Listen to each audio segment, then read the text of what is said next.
Hello, everyone, and welcome to the Healthy Smiles Funder Panel presented by Unfunded List. As many of you may know, Unfunded List reviews grant proposals. We have a large number of evaluators who are going to begin reviewing next week, and many of the proposals that we have to review this round are related to oral health care, our teeth. And to help prepare our evaluators to give the best advice that they can, we brought in two funders in the oral healthcare space. Our partner, Sarah Miller, is from the Dental Trade Alliance Foundation, and she has brought along a colleague from the CareQuest Institute for Oral Health. Her name is Melody Griffin. These are professional funders who spend their days figuring out how best to give grants to support oral health in the U.S. And we're going to do our best to learn as much as we can from them. And with that, I'm just going to dive right into my question list. This first set of 3 questions is for both panelists. We will start with Sarah, who will want to unmute to answer the question. So Sarah, have you always been a grant maker? How did you get into it? Yeah, so actually, no.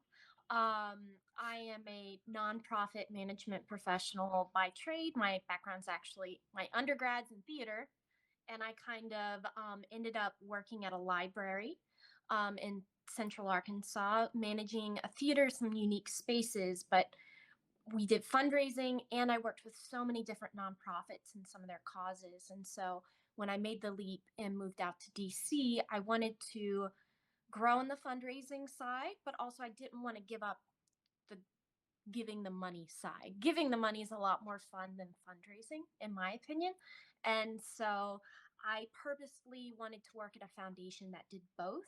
So that way I wouldn't have to give up the idea of working with multiple nonprofits and causes, and ended up in oral health care. And like we say in oral health care, you end up in oral health care and you probably don't leave. You start to get you get really passionate about it and realize what just great need there is. Very good. And as you mentioned, you fundraise and give grants. And I believe you told me you have you're meeting to close a major gift later today. Fingers crossed. Yes. Best luck to you. Yeah, we're not like a traditional foundation where we have a large endowment yet. That's what I'm hoping to meet with to build. So we actually fundraise year over year, and whatever we fundraise, we then give out as a foundation, or we'll partner with others. And so we're a little bit unique in the funding space, but we, like I said, it's perfect for me because I get to do both. Very good, and best of luck with your meeting later today. Thank you for taking I know if I was closing a large gift later today, I might have said no to the to the panel. Well, like most major fundraising. Unfortunately, I am not meeting with any donors later today. Unfortunately, unless they want to get in touch with me real quick. Yeah. I didn't know I'd have the meeting until a lot of times it's very like, oh, hey, can you meet next week? And you're like, Of course. Yes, of course. Melody, same question for you. Have you always been a grant maker? Were you born a grant maker? Maybe deep down in the core of who I am, I was born a grant maker and didn't know it until I fell into it a little bit like Sarah. My background is in nutrition and food science and healthcare administration, and my career was headed down the path of working in nonprofits really focused on childhood well-being. And I came to this interesting point in my career where it just made sense to open my own consulting firm, if you will, both personally and professionally. The stars aligned. And my second contract I signed was through a relationship I had from the childhood well-being space that was with a private, hyper-local, health-focused foundation in the area in which I live. And I was brought on more to do technical assistance, not the grants management piece, but it kind of grew over time to where I was doing the grants management. And I realized, to me, not all grant makers are this way, but I think Sarah is this way, and certainly I am, and it's how CareQuest Institute operates. I love the relationship piece of grant making. And that is what has kept me in this space. And that is what is going to keep me in this space. And I hope to that this is the remainder of my career is focused on relationship based grant making. Very cool. I often tell the authors that relationships are very important. So that's good to hear. Absolutely. We'll stick with Melody for this next question. Yeah. So what's the day of a professional funder like? I think we can think about, like, I imagine you don't give a grant to someone every day, right? And you've talked a little bit, I assume there's relationship management and there's something called technical assistance that There happens. is. Or sometimes capacity building. What were you doing yet? Get hyper granular here. Like yesterday, what did you do at work? I don't know. I can't even remember what I ate for breakfast this morning. And I can't remember because the day you do remember. every day is a little different, at least in my world. We are a quarterly grant maker. So on Monday, we're going to be able to send out award notification for the grantee or the organizations that'll be receiving grants for our Q3. And I know that specifically because that is the best day for every grant maker is to say, congratulations, we're giving you money. I mean, that's what fills our tank. Outside of that, there is a lot of due diligence, if you will, ensuring that the organizations that are asking for funding can receive funding, that they align with our strategy and our requirements, as well as continuing relationships, connecting, because as a funder, we have dollars and simply like that's the easiest thing we have to offer. But we also have the space to bring people together. We have the opportunity to be a catalyst. We just have some of this space that those organizations that are doing the work every day don't necessarily have the time to focus on because they have to do the best that they can to serve their population and really have these amazing metrics. So we're always thinking about how can we bring people together? How can we do peer learning? We also, like, I work across all teams. I think philanthropy in general tends to be one of the highest type of professions that does cross-sector collaboration because I have to work with finance. I was talking to our finance guy yesterday about a grant that wasn't going so well and what are our options. I have to work with policy and advocacy to say what are our policy priorities and our grantees going to align with that. I have to work with marketing and communications to highlight the stories of the great work. I have to work with legal. Do our terms and conditions align with what's acceptable to the potential grantee? So I could go on and on. And so there's not only external communications, but there's numerous internal communications to ensure that the grants are, checking off the box and meeting the needs. That's underselling this, but that it's just opportunities for collaboration across the organization. Yes, absolutely. So Sarah, we know you have a donor meeting later today, and yesterday you had to talk to one of your more ornery grantees. I had a call with Sarah yesterday to help prepare this call, and when you seemed like yesterday was a busy day for you. You said you were packed, so I am curious to know, like, what was other than talking to me, which must have been the highlight. Of course, yeah. What else did you do yesterday? Yeah, so we're an extremely small shop. It's me, a couple of vendors as contractors, and I pay for a third of our sister C6 association's accountants' time, which is a very, very small shop for a national organization that does fundraising and funding. But I think it's very typical for the nonprofit, landscape here. And so yesterday we were trying to get a bunch of things together for a veterans program we're hoping to launch because oral health care for a few communities is really just inaccessible or really tricky to navigate, and veterans, they have a really tough time sometimes with that piece.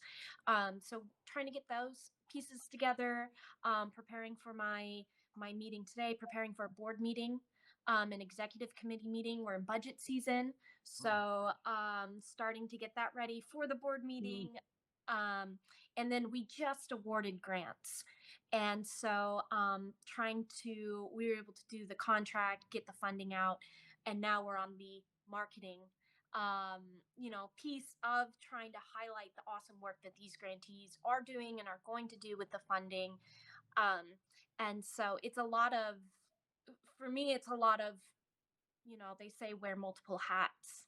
And so I'm just constantly, taking them on and off. And I think the awarding part, like Melody said, is really, really what keeps us going. So I'll throw in things like writing or working on the press releases or some social to highlight our grant winners, and that kind of like fills you up. And it's really small detail, but it's really cool because as a funder, relationships are important. And I really appreciate our partners in the space that are doing the work and doing the little that we can, as a foundation and as part of the dental industry to help them continue their work. So this next question I'm going to focus on philanthropy. We'll get a little bit more into oral health specifically, but philanthropy is a big topic. I guess we all work in philanthropy, so it might seem to me like it's a topic of conversation. But like every time I get on LinkedIn, there's some long post about someone's thoughts about changes in philanthropy or trust-based philanthropy or some new approach in philanthropy. And when I first got into it, philanthropy was just philanthropy. We weren't really it seemed to me we weren't talking about innovation much. In general, philanthropy to me seems like a more exciting space than it was when I began working in it a couple decades ago. So do you agree? And if so, what excites you about philanthropy? We'll go with Sarah first and then to Melanie. Yeah, I think the focus being more on the relationship building, and then the changes to the way we operate as funders. Um, I think we have a little bit more permission now to kind of let ourselves play and get creative and think through, the process we're asking our applicants and our grantees to go through. And so um, there's a lot out there about, like, for example, actually going through your application process as a funder. And if it's frustrating for you, it's probably going to be very frustrating for your applicants.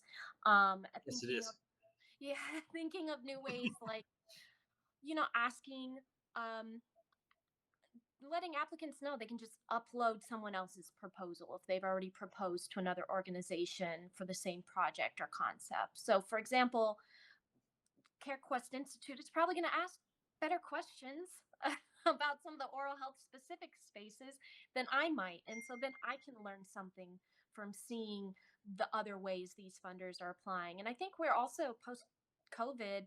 I know I wear a lot less makeup on conversations in general with people. And so being a lot more real and authentic in the conversations we're having, opening ourselves up more to feedback and having conversations about how we can be more accountable. I think that's what excites me. I also am kind of a systems nerd, if you will. So any chance I get to reevaluate how I can build out my application form or system it's fun for me. I know it gives other people headaches, but I enjoy it. And so I think creating something new is what's exciting for me as we all are kind of reevaluating the way we do things. Very good. Melody, are you excited? So excited. Very good. Historically, and maybe even still in our society, money equals power. And because philanthropy, especially grant makers, have the money, traditionally that meant that the grant makers had the power. And it was that like old saying of, like we asked you to jump and the organization that wanted the money had to say how high. There has been this beautiful shift in philanthropy to minimize the power imbalance and make the organizations an equal player with the grant makers. And what that looks like in practice is that the organizations are informing the application questions. The organizations are informing how often and how and what is included on reporting. Instead of funding like specifically to the program, funders are now thinking about general operating funds. We're thinking about multi-year offerings. We're thinking about even including nonprofit employee well-being in our grant making. It's just such a cool time, for lack of a better word, to be a grant maker, because we have the opportunity to reduce burden for the nonprofits and really help them to like increase their impact exponentially by, as Sarah was saying, like making our process a lot more efficient. It's just such a cool thing to be a part of. Yeah, very cool. I'm glad that you're both enjoying your jobs. Yeah. And we'll talk a little bit more about what those jobs are. So Sarah, you you're in charge of the Dental Trade Alliance Foundation. What is that? What is the Dental Trade Alliance Foundation? Yeah, I would say I work a lot with my board members and volunteers to run, because I'm so lucky that I have a very active and just truly wonderful board. And so we are the charitable arm for a dental trade association. And you'll often see this in the association world, where you'll have a 501c6, which is like a membership organization, and then they'll have their own 501c3 attached. And so we're separate, different types of nonprofits. But we do work together, and the biggest point is I get I get to work directly and partner with members of that association in order to do the philanthropy. And so I have a built-in membership to go to for volunteers, board members, thoughts. Members are people who work in the dental trade. Yeah, dental trade industry. So think everyone but the dentist. The gloves, the scanners, the intraoral cameras, the toothpaste, toothbrushes. So even this lenders and services that help dental offices run efficiently. So Hmm. it's a big but small industry, and it's really, I feel very privileged to be able to have such an intimate connection with a lot of these different companies and industry leaders, because then I take those partnerships, and we give out funding for dental students who are halfway through dental school, and our scholarships to them. And there is a community service lean for those scholarships, in the hopes that we are, awarding and encouraging future community leaders within the dental space. And we don't have to do a whole lot. These dental students are usually amazing and starting their own nonprofits and applying for our grants. And so, uh, and we also give that funding out. They can take it directly, or they can have it applied to their school. So oftentimes, some of the biggest burden for dental students is like boards, traveling to go interview and talk to, like for residencies. And so we do that. We just created a new dental hygiene scholarship. So now we have that scholarship offering, because dental hygienists, there's a shortage in the dental field for that. And then we also do a little bit of research and advocacy on our own. So one big one is the Advocacy National Brush Day, which we are about to launch. We have cute little tooth. When is National Brush Day? It is November 1st. So it's telling everyone to brush their teeth, especially the day after Halloween. And Today we're sending the feedback reports. We're sending them on National Brush Day. Brush Day. Yeah.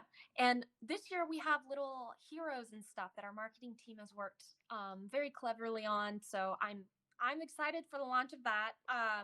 And then grants. And our grants are our biggest impact, because we do seed funding, and mostly we've become more flexible in the past few years, trying to we're very broad. We don't have one particular service area. So we want to stay flexible to meet whatever need might, you know, whatever need in the moment, we can meet it at that moment. And so, but we like to do the seed funding because, for one, we're not yet bringing in enough money to be able to go to our nonprofit partners and say we can consistently help fund you multi-years in this way or help with certain services. And so the seed funding, then we we give to organizations or groups that have maybe a new thought, some new research concept about different models of care, um, and we give them the start where other bigger funders might not give that start because they don't have proof of concept or the data yet. And then we hope that start will give them enough to then either complete the research or show proof of concept and have data to then go out to. We've had grants get HRSA funds, NIH, CareQuest Institute funds. And so it's probably our biggest, where we have our biggest impact. It's hard to sell because it's a lot of, jargon. And it's hard to say, hey, we funded this and it ended up this, because I'm not going to know what that end product is going to be in like 5-10 years from now. And, I just have the trust in these organizations when we give them the money that it's going to grow into something really cool and really beautiful. And so, yeah, that's pretty much what we do. So the idea is, so you're hoping to give grants to folks that they will sort of slingshot themselves forward with the help of that grant. We had one grantee do a little bit of a video for us, and I think he said it perfectly. He said the team at the Dental Trade Alliance Foundation said, we don't get all of it, but we're willing to give you a chance. And so I would like to think that's a perfect kind of description of the type of projects where we're looking to fund. We did meet with a few years ago. We did meet with a cohort of people who work in the space for those in the disabled community and with different needs. And the outcome of those conversations very much was the organizations doing the work, they need more funding, they need more resources. And so we have established a specific fund just for getting that community access and quality care. And so and that can be innovative. It cannot, it doesn't have to be. We let that one be kind of flexible because, again, the leaders in the space and these nonprofit partners are going to know way more, what the needs are and have a better idea on what would be the best solutions or the best thoughts towards those solutions. So overall, we're pretty flexible with like trying in some areas to be a bit more specific and intentional with where we're funding or where we're putting our advocacy. So for the grant, not the scholarship grants, but for the grants to organizations, Mm-hmm. we have several of your applicants' proposals that we will begin reviewing next week. In terms of the competition for them, how many applicants were there? What was the grant amounts that they were applying for, and how many grants get given each year? Yeah, so I think we've changed a little bit over the years. And so we used to have hundreds who would apply, but unfortunately, a lot of them they weren't actually eligible for our funding. And we don't want to ask anyone to do, the work if they're not going to be considered, because they're looking to, support, say, mobile dental vans, which do a lot of really great work in our space. But again, because of the way our funding works and how we fundraise it, we can't reliably say we have the funding then for you to be able to sustain these operations. And so we have now an eligibility criteria so we don't waste anyone's time, and that's reduced. We probably get closer to 100. And then our process is we take those and we go through, do a preliminary round, and then the finalists will be asked to do a video component. And so that way they can actually talk about their project in their own words. Because when I was having feedback conversations with the applicants, I was often told, oh, I just wish I could have explained it like I'm explaining it to you. And I'm like, yeah, I wish you could have too, because I'm like, I get it now. It was hard to get it on paper, but I get it now. And a board member actually suggested, why don't we do videos? Why don't we let them give that, that explanation in their own words? So then we have the finalists do the video portion so they can explain the project in their own words. And then from those video portions, we have a review committee of some people in the field and some people from like our board and the industry, and that gives a really nice look at the business perspective from my board members on the trade side, while still having the community and people in the field perspective. Um, and so it's a blend of those reviews, and then we try to fund, depending on if we're doing, say, like a partnership with a different organization, or if we're doing a bigger advocacy, we'll try to fund anywhere between 3 to 5 at a $25,000 per grant level. And then as we become more flexible, we did a couple of years ago, we did a partnered grant with an organization that was 75,000 from us and from them, and we did a match. And then we've been playing around with smaller grants too, because we really like to see how much money we have, and to the best of our ability, try to spend as much of that extra on programs. So, for example, we did a smaller partnership with the CareQuest Institute this past year because we had additional funds, and we wanted to make sure it was going to community programs. As we're reading the applicants to, you say DTAF? DTA Foundation, because actually DTA Foundation, got it. a board member said we can't say DTAF anymore because his employees were saying we're DTAF. And so we don't do that anymore. Yeah, gotcha. So It makes them giggle. It makes my board members giggle every Yes. time. I'm fighting back a giggle at the moment. DTA Foundation. Yeah. So you receive 100 applications that are eligible, but Mhm. there's more organizations out there that try, Okay. and you're doing your best to encourage them to not waste your time. I can tell you from my own personal experience, they will read right past the "you are not eligible" part and apply anyway. Like it's So what I do, and in fact, and I just want to be very clear, 2 of the folks that opted in through this partnership are not. We're going to review them anyway, but they aren't eligible for your Right. funding.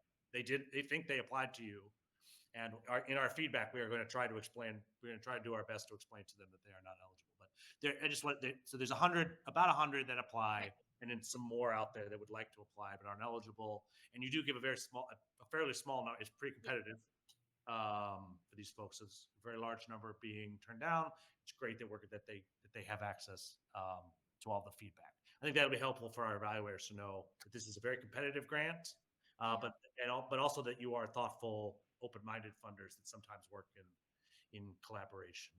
And I will say we often have applicants that have never applied to grants before, or who are, say, like dental hygienists trying to do new projects or work with nonprofits. And so when we look at these, when our reviewers look at the grant applications, they're not looking for the best, most well-written grant.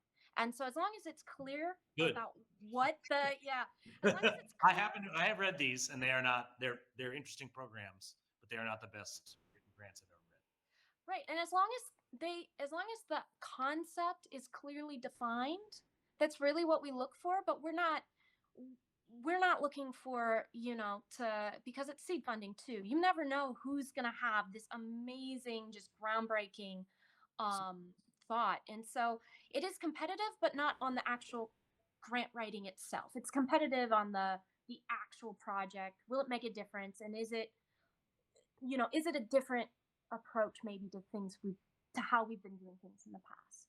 I want to get to Melody soon, but one more question. When folks are, I think this will be helpful for our evaluators and for folks applying.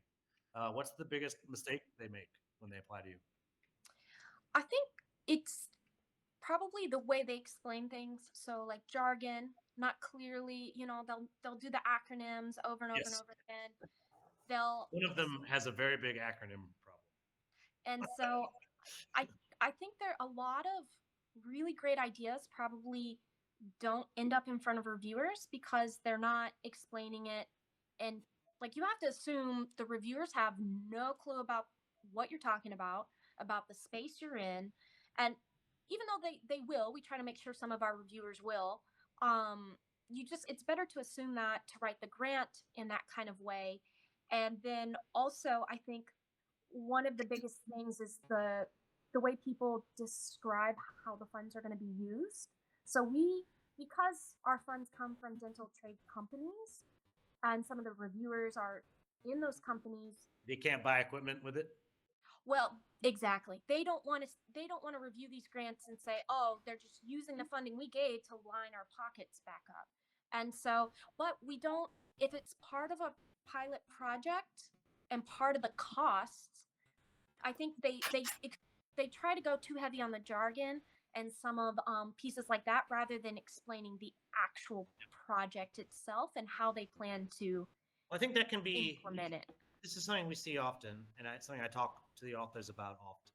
Right? They are experts in their topic, no matter what they're Right. raising money on. They know a lot about it. And sometimes you're applying to funders who are experts on the topic, and you can talk a certain way about it. And so I think when they're applying to the Dental Trade Alliance Foundation, a membership Right. organization of people, they may assume that they can be more, and they may not want to dumb it down. Right? That may be very, but then they may end up finding a reviewer who doesn't actually know that particular jargon or something like that. Yeah, dumb it down. Dumb it down. Never be afraid to dumb it down. In the grant proposal, you really want to make sure it's understood, and I think that's we don't need to dumb it down, but you can be a little bit more reductionist than you might be otherwise, even when applying to industry professionals, right? An association of members of the industry. And I think the other thing is just real quick is people are too afraid to. I'm a small team, so I can't always answer the phone, but send me an email. And because I'm not the one I emailed you deciding, yesterday because I wanted to talk, and she wrote back, and we talked at 2:00 yesterday.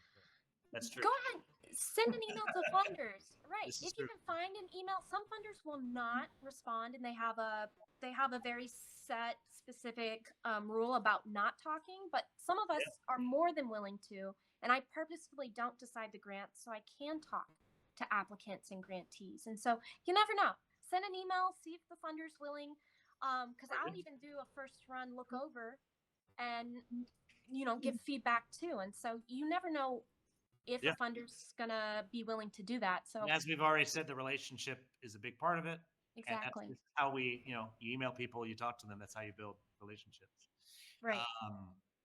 Sorry, Mom, are you raising your hand? Yeah. The reason why I was muted is we had some workmen making loud noises outside. I should say, and I'm sure Dave's waiting for this. My father was a dentist, and he practiced in downtown Boston for 50 years. And but my question is, because I know very often when I'm reviewing grants, I ask the question, are you looking for partnerships with, sort of municipal authorities, with governments? To what extent do departments of public health and school health programs, I know my father, right out of the Navy, worked for the free clinic for Boston, city of Boston. To what extent, and the VA, you were talking about veterans, to what extent is there sort of government agency or funding, at any level for dental health outreach programs? So we see it a lot, and I know the CareQuest Institute sees this a lot too. And for example, we had the Missouri Department of Health a few years ago now was a grantee of ours looking at kind of the cross between mental health and oral health. And so that's why, again, we're very, very flexible. We're more about the thought, the idea. The only limit is the for-profit. And if there's, say, a project that then the end result is to help them make money, in a for-profit manner. But we've worked with a few different Department of Health's health clinics in general. The Oklahoma City Indian Clinic, we gave them one of our COVID grants to help put a dental hygienist in with some of their visits, and so and some of their programs. And so really anyone that has a great concept or something they think will really advance oral health care and access to it, I think we're willing to look at and fund. Right, but I also was asking to what extent is there money in these these agencies? NIH gives grants for oral health, right? Right. Yes.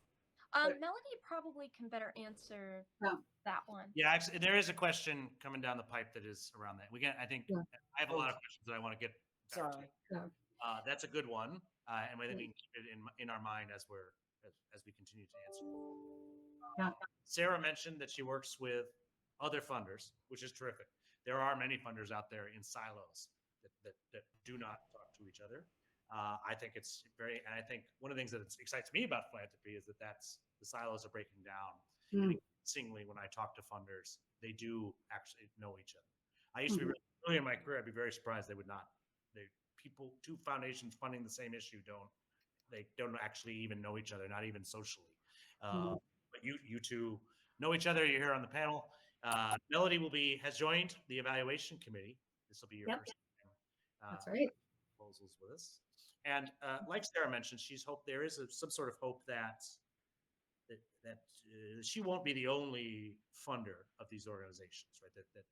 Certainly $25,000 grants are not going to cover entire budgets for groups. This is a great thing to have happen.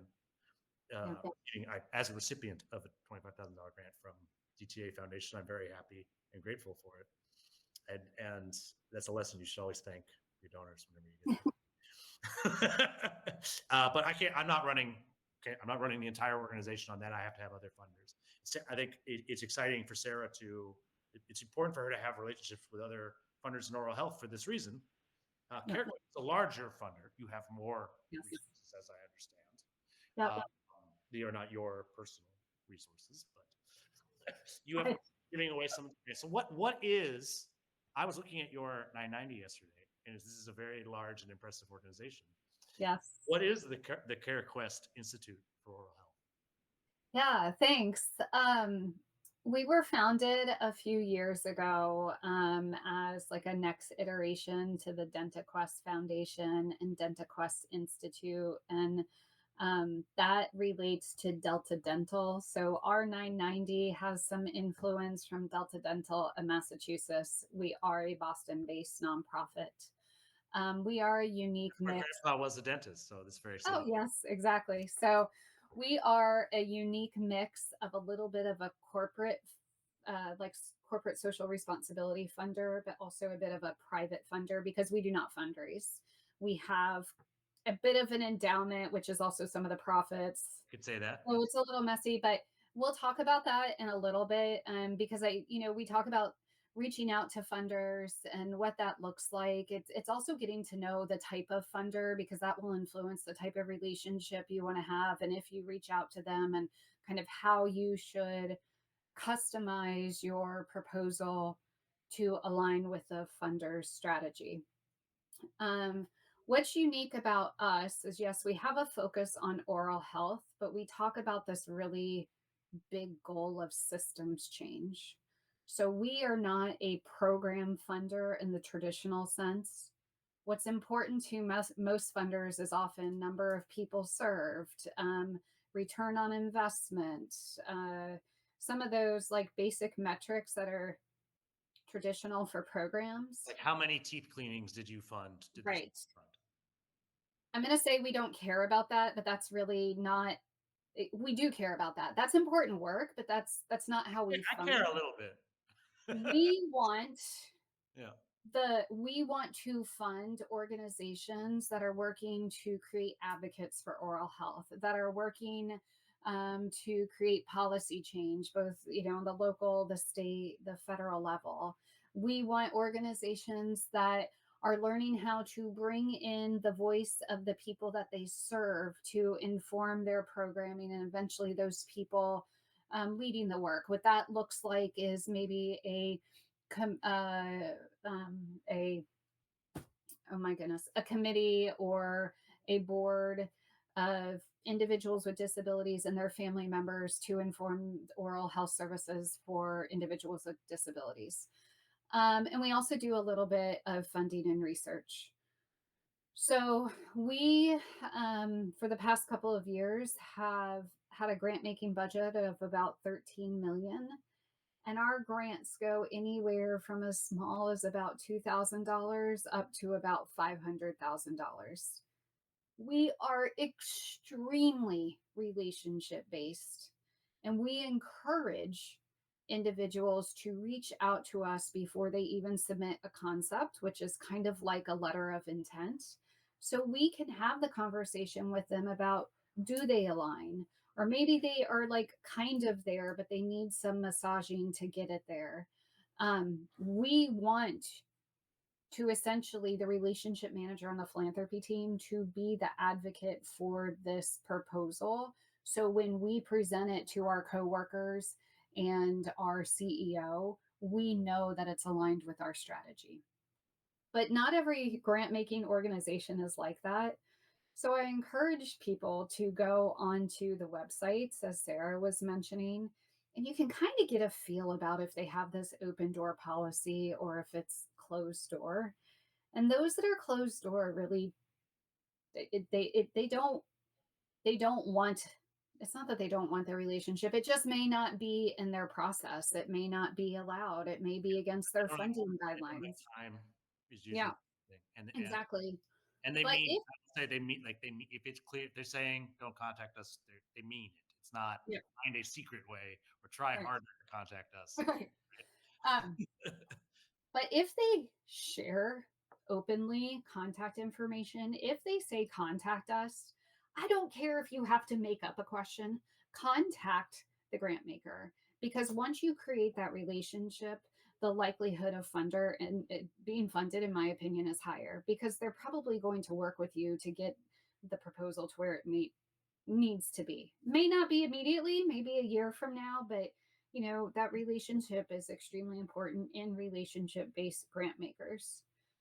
um we talked a little bit about those proposals that come in that aren't aligned with the grant maker strategy, and I've seen it so many times, and I know, Sarah, you've seen it. We like to think as funders that we put clear um, grant making strategy and like qualifications on our website. And I know I've been on the nonprofit side. I know Sarah's going to agree with this. We are so connected to the work. We know we have fabulous programs, and we're just going to take the time and we're going to submit a proposal because it's going to be so fantastic that they're going to look outside their funding guidelines and they're going to fund me. It's not going to happen. Another thing I'll say, as somebody who talks to folks who submit, I talk to people who have submitted proposals that are very clearly they weren't eligible for, right? Right. And I've talked to hundreds of such people since founding Yep. this. And often, one of the things that's very sad that I hear from them a lot is it's not their choice. Their board made them apply. Yep. They know they're not eligible, Yep. but their board says, "Well, CareQuest is this big thing, and you should apply." Like people who aren't doing the day-to-day stuff are Yep. just any board members who are out there listening, right? This is important. This is an important thing to remember. As one of the biggest pieces of advice I get Yeah. here at Unfunded List is that I should apply for grants from the MacArthur Foundation, which Yep. is really great advice. Thank you. In fact, we had some grants from them a while ago, so I guess it is pretty good advice, but like it's not something that necessarily needs to be right. It needs to be pushed, right? And most grants in the world you're not eligible for. Like that's the reality of how grants work. Right. And if you're working in oral health, you're probably not eligible for like hardly anything, right? Right. Yeah. And that's you need to be good at cutting yourself out because you'll be saving yourself time not applying to things. Just really quick, you mentioned a $13 million grant. Yeah. And grants ranging from $2,000. Yep. This relationship based. We need $2,000 for this sort of thing, right? All the way up to 500,000, probably for larger initiatives Yes. At larger organizations. Yes. How many grantees are there? We have about 100 a year, 100. rough. So like Maybe people apply. Are they all invited to apply, or what is the? we have an open concept. So that's a 500-word summary of what you are proposing to do. And someone can submit that at any time. And it allows us internally to look at it and say, this is highly aligned. Let's invite them to a proposal. We think they might be aligned, but need some conversations. Let's hold it and have conversations. Or no, this isn't as like, I mean, we get proposals to work on animals' teeth, and like that's an easy no. We can't get you to our strategy. So we think that's a really low lift on the application. Hate animals' teeth. I understand. Yeah, we hate, yeah, basically. So yeah, we do a concept and then we do a proposal. Our decline rate at the concept is around 50%, which is still a little bit lower than industry standard. Our acceptance rate, if you're invited to proposal, because of our relationship-based nature and because we're trying to get the proposal as like well ironed out as can be before it goes to our leadership for review, is somewhere around like 90%. So basically, if you make it past that first thing and we're talking and we're working on a proposal, there's a high likelihood that you're going to be funded.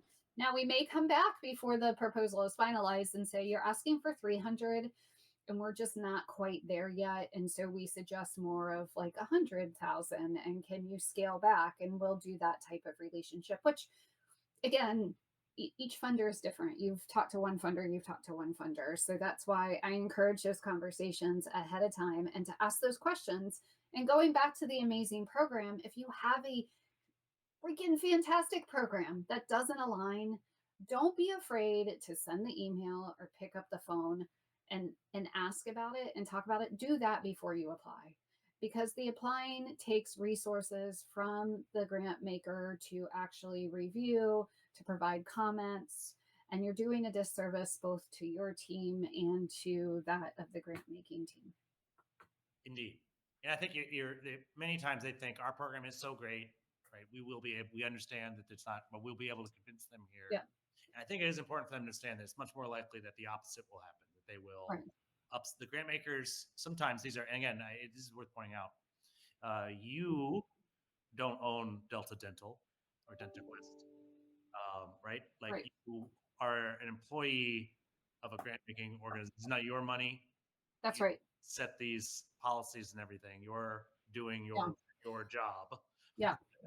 And you turn these things down, and you're reading the same, very similar proposals in similar formats all day long, right? Yes. If it comes along that's wrong and a waste of your time, you're going to be understandably upset about it. And likewise, Sarah and I both have boards that we report to, and sometimes we agree with those boards, and sometimes we think maybe not the best idea, but we're fully supportive of our board. And we also get some of the asks that feel a little maybe, out in left field. I encourage individuals, when they are talking with a potential funder, especially if that funder has more of this open door policy, they probably believe in operating with transparency as well. Share that.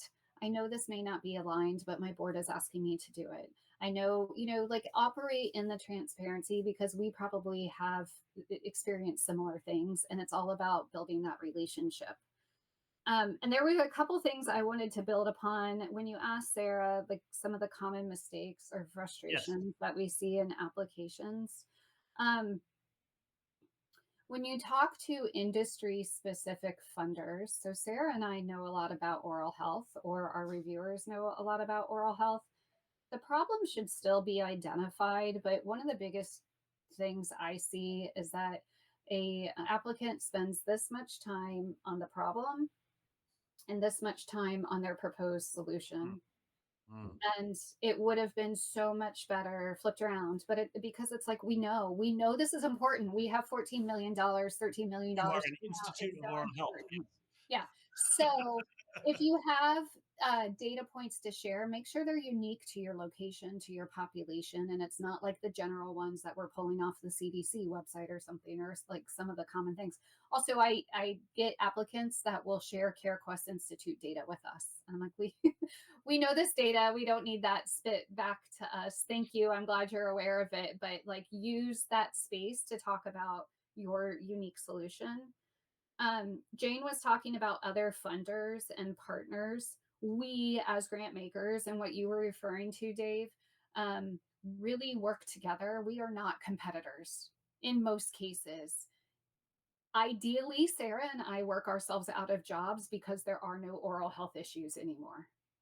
So when I hear that Dental Trade Alliance is funding an organization, that makes me want to fund it that much more because I know there are other dollars coming in. If I know this work is being funded by this, or you have this membership to help sustain some of your work, I'm more likely to fund you. So mention the other funders in your application and mention your partners, because with partners and co-funders is sustainability. Another thing is lack of an evaluation plan. And we're not talking like super in depth, but just have a plan to capture some of the data, because Sarah and I have a responsibility to report back to our boards about the impact that our dollars have made. And we get that by going to the organizations we funded. So we need some sort of metrics to report back on. And also look at the rules. Like we have a specific thing that we can't go above 15% in indirect funds. It's non-negotiable. We'll sometimes have universities that say, hey, so if we're going to apply, we require 51%. Can you make the adjustment? No, we can't. And they'll try to slide it in, and it's going to automatically disqualify you. So make sure you follow the rules. Yeah, and that is true at, that's generally an industry. That's not just true at CareQuest. It's most places have a strong percent of what that is, and they're not gonna be changing it for you. That's interesting, and I think that's sort of, I think universities tend to expect that kind of accommodation to be made for them. That's right. We were talking earlier also about, so in your funding probably does support some direct service, right? If you could count the teeth cleanings, right? But you are focused, and in particular, your website has a section called Stories of Impact. That's some very impressive stuff that is well beyond direct service. So what sort of structural change are we talking about here? Yeah, so we have 4 priority areas in grant making. The first one is policy and advocacy work, and that can be anything from, like, for a national organization creating a Hill Day, down to a grassroots organization working with the people that they serve to teach them how to be self-advocates and to speak on behalf of their own needs to advocate for change. That's where a bulk of our funding is. We have community voice, where I think I was referring to this a little bit earlier, where we're working with where the organizations are working with community members to help them have a voice and inform the work, because then we think it's more sustainable. So you could have a programmatic, you could have a program you want to get funded, and your ask for funding is, how do we bring in these community members? We pay them a stipend, we set them up for training, and then they will help lead these efforts in the future. We have care delivery, which is a little bit more of the programmatic space, but it's really focusing on innovation. How are we doing this differently? And how can we spread these learnings? So for CareQuest Institute, if an organization came to me and they're serving 1,000 people a year, but those learnings are staying within their proverbial 4 walls, that's not going to be something we can fund. But if an organization is serving 100 people per year and they're taking the time to capture the learnings and then write a paper and share that in their professional organization and share that with other organizations like theirs, and so it's that spread of the program, we'll choose the 100 people served versus the 1,000 people served 100 out of 100 times. And then the last piece is like this community informed research. So we're not heavy like traditional academic research that we fund, but it's research that has community voice to help inform change. Excellent. I have just a few questions here from the final section that I want to ask. I know we're going low on time, and I'm sure you have a big afternoon of either giving or raising grants ahead of you. So just get to these last few questions, which I think are the most fun questions on the list. And as a reward for folks who have watched all the way to the end of the panel, I get to hear these answers. My teeth are in my body, as you can see. Why aren't dentists in the hospital? And that is exactly the kind of projects we've been funding. So maybe not necessarily dentists, but maybe referral systems, putting dental hygienists into emergency rooms, or dental hygienists into wellness visits at federally qualified health centers. And so I think that's why oral healthcare almost has to be more collaborative by nature, because it's not considered, your teeth still in your mouth still aren't considered part of the rest of your body. And so, yeah, why aren't they? Yeah, we actually have two grants, two new to us organizations this year focused on oral health in the inpatient setting in the hospital. And one is working on the oral health of individuals on ventilators. And the other is integrating oral health care education into the inpatient experience in the hospital and then into discharge instructions when they go home. So we are working on it, and definitely we call that in general medical dental integration, and it's Medical about dental integration. So MDI if we want to be fancy. You're working on this. That's very exciting.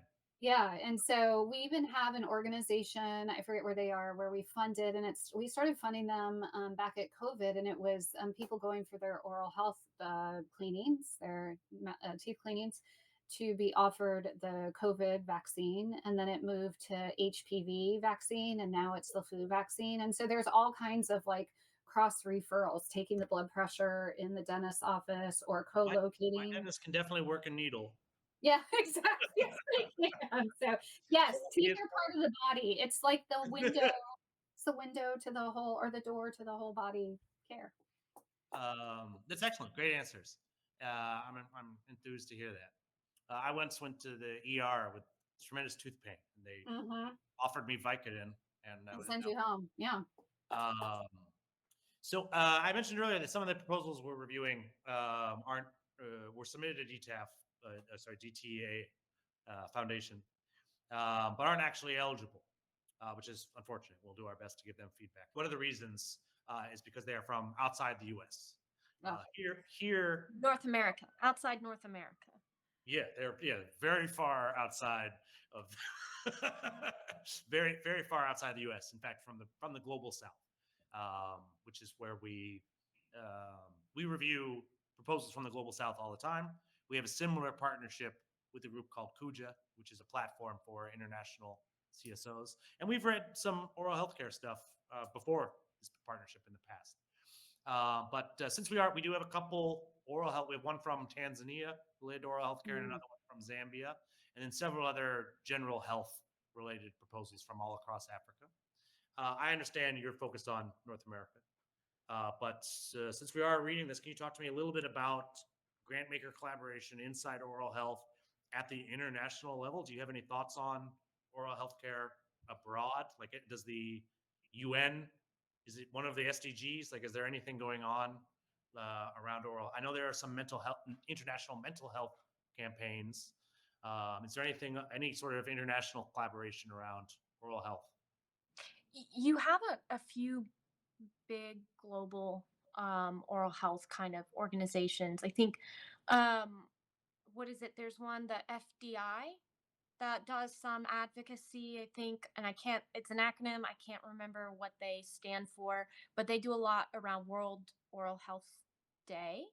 And then you have a lot of dental offices and some more like organized dentistry that will also work with organizations across the world to do kind of day of or like mission trips. I'm familiar with Operation Smile. Yes, yeah. My dentist in DC used to go to Vietnam with them all the time. He was born there, would go back often, do cleft palates and stuff like that. Mhm. That's generally the only thing I've heard of is American dentists going on missions to fix cleft palates. Like that's my personal experience with global oral health. And then I think there's some stuff with like fluoridation Mhm. across the world too. But I'm probably missing a lot of them. Melody, I don't know if you know. Yeah, we are a U.S. based and focused organization. I do know our previous CEO traveled to Africa for a meeting of some international leaders to talk about oral health on the global scale. But as far as our grant making goes, we are limited to US based organizations. Mhm. And some of those proposals that will come in that clearly aren't aligned because it says that we can't fund these are US based organizations wanting to do work Yeah. outside of the US. And simply when it's in our rules, if you will, we can't bend those. This is So an important lesson. yeah. Geographic restrictions are real. Yep. Yep. The funder didn't make them up to be. Yeah. It just has to happen. Very good. I would actually like to keep talking to you both for a long time. This is very, very interesting to me. But I am nearing a close. And I just want to say Please. one comment. I think to get back to Jane's question earlier about funding in this space from other organizations, I think it's unfortunately still very little for oral health care, and that was one of the aims for the DTA Foundation's partnership with the Unfunded List. Is we really want oral health care projects and programs to become more competitive at the broader What did you call it? funding. You said it was We're one of the healthcare stepchildren. eye Yeah. health. We're talking about eye health and oral health. And hearing. You can say the same thing. My eyes are also in my body, but the Yeah. eye doctor's not in there, not in the hospital. So I think it's getting better, and I think some of the groups that are doing advocacy, especially at the state level, to get more, say, like state Medicaid dollars to go towards oral health care. But I think I do want to say that it is pretty limited, and so that's probably also why some of us as funders in the space, it's more competitive, and we see a lot of applicants because there's not as much on the broader scale, and it has been getting better, but it's still not quite there, and there's just a lot of need. I looked it up, and there's more funding for every year for Alzheimer's research than for all of oral health in the U.S. And I care very much about Alzheimer's, but again, every American has teeth, so like that it would be outpaced Alzheimer's is like number one of like all funded things. Yeah. And that's largely because old rich folks are worried about getting it, and they're less worried about their own teeth. I just shared a personal opinion. So we will get into this next question, which is a fun one, I think. There was a presidential debate earlier this week. We all work at non-partisan organizations. I'm not asking anyone to make a endorsement or anything like that, but there weren't any questions about oral health care during the debate. And again, all Americans have teeth. Seems relevant. So if you had been there and you had a chance to ask a question of the candidates, what would you have asked? We can start with Melody. Oh, I knew you were going to ask me first. And we actually have some data. So if people are interested in oral health and increasing their knowledge and learning about what voters' perceptions are of oral health when it comes to this election, because I don't have this data off the top of my head, we help support a network called Open, and it's an acronym. And at the top of my head, I'm just having stage fright right now. I can't. The Progress and Equity Network, Oral Health Progress and Equity Network. Woo! It was back there.